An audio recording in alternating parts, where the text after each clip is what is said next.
आज हम जो टॉपिक डिस्कस करने जा रहे हैं दैट इज बर्नौलीज इक्वेशन।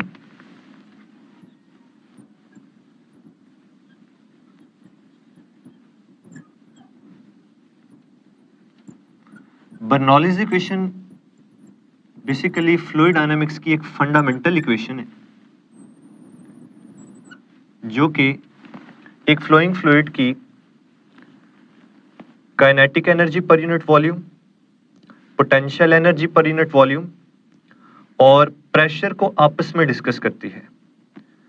हम इस तरह से भी कह सकते हैं कि बर्नौलीज इक्वेशन को law of conservation of energy की बेसिस पर डिराइव किया जाता है, या ये कहना भी बेहतर होगा कि Bernoulli's equation basically law of conservation of energy की एक एक्सप्लेनेशन है।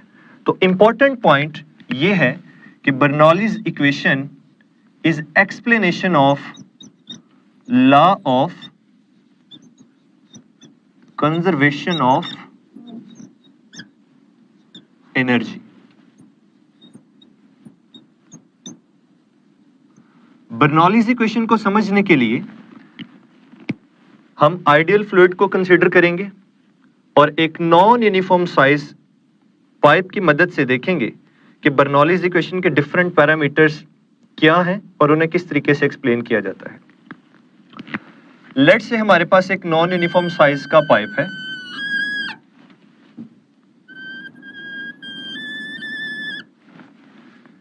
अपर एंड पे क्रॉस सेक्शनल एरिया ज्यादा है जिसे मैं A1 से डिनोट करूंगा।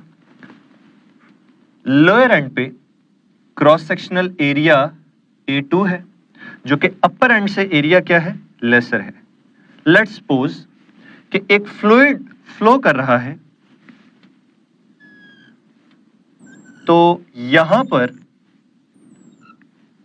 वो फोर्स या उस फोर्स की वजह से वो वर्क जो इससे पीछे वाला फ्लूइड अपने आगे वाले फ्लूइड को आगे धकेलने के लिए कर रहा है, let's say that work is W1, और उस वर्क के लिए जो फोर्स है दैट इज F1, और उस फोर्स के नतीजे में जो फ्लूइड डिस्प्लेसमेंट कवर करता है दैट इज डेल्टा x1।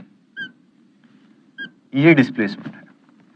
अब उस फोर्स की वजह से जाहिर सी बात है यहां पर एक प्रेशर कॉज होगा जिसे हम P1 प्रेशर कह सकते हैं, और इसकी वजह से फ्लूइड आगे मूव करेगा। लेट्स से वो स्पीड क्या है, V1 है। इसी तरह से जब फ्लूइड यहां से मूव करते हुए लोअर एंड पे आएगा तो लोअर एंड पे अगेन आगे वाला फ्लूइड अपने मौजूद पीछे फ्लूइड पर जो फोर्स लगाएगा that force will be F2।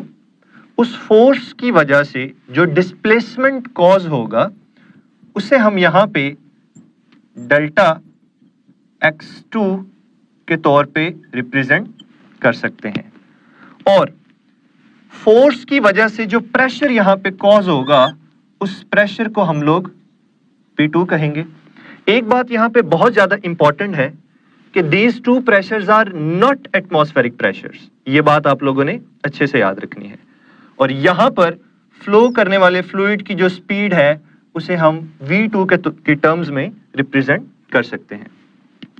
तो लिहाजा यहां पर जो डिफरेंट पॉइंट्स बन सकते हैं वो ये है, हम कह सकते हैं कि बर्नौलीज इक्वेशन के accordingly the sum of pressure, kinetic energy per unit volume, potential energy per unit volume at this end is equal to the sum of pressure, kinetic energy per unit volume, potential energy per unit volume.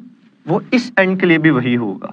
मतलब यहां और यहां का जो सम है overall इन तीनों terms का वो सेम रहेगा, जिसे हम इक्वेशन की टर्म्स में कुछ इस तरीके से लिख सकते हैं, rho V1 square plus rho g H is equal to P2 plus 1/2 rho V2 square plus rho g H2।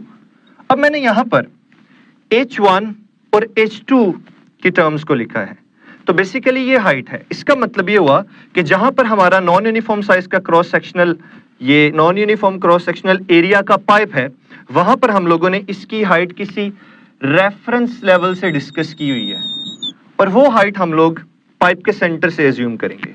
तो लेट्स से कि यहां पर जो हाइट है दैट इज h1, और यहां पर पाइप के सेंटर से जो हाइट है दैट इज h2। तो हम ये भी कह सकते हैं कि the sum of pressure, kinetic energy per unit volume plus potential energy per unit volume remains constant.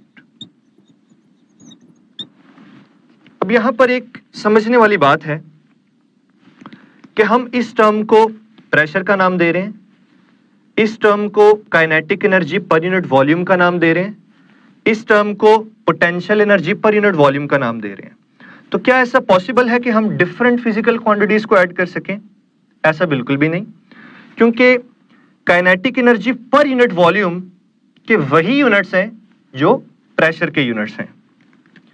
तो हम इसे ऐसे भी लिख सकते हैं P plus 1/2 density mass per unit volume V square plus density की जगह क्या आ जाएगा, mass per unit volume GH is equal to constant.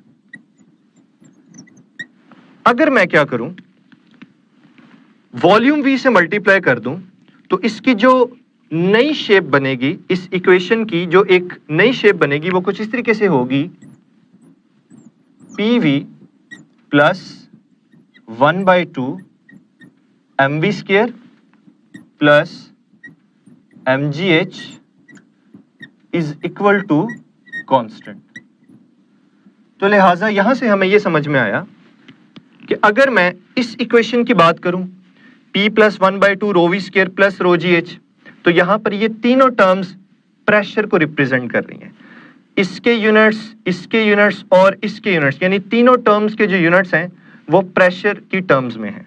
और अगर मैं इस इक्वेशन के अकॉर्डिंगली डिस्कस करूं, तो यहां पर ये जो तीनों टर्म्स हैं PV 1/2 mv square plus mgh, 1/2 mv square plus mgh, ये काइनेटिक एनर्जी, ये पोटेंशियल एनर्जी, इसको हम लोग प्रेशर एनर्जी भी कह सकते हैं। लिहाजा इन तीनों टर्म्स के जो यूनिट्स हैं वो यहां पर जूल हैं।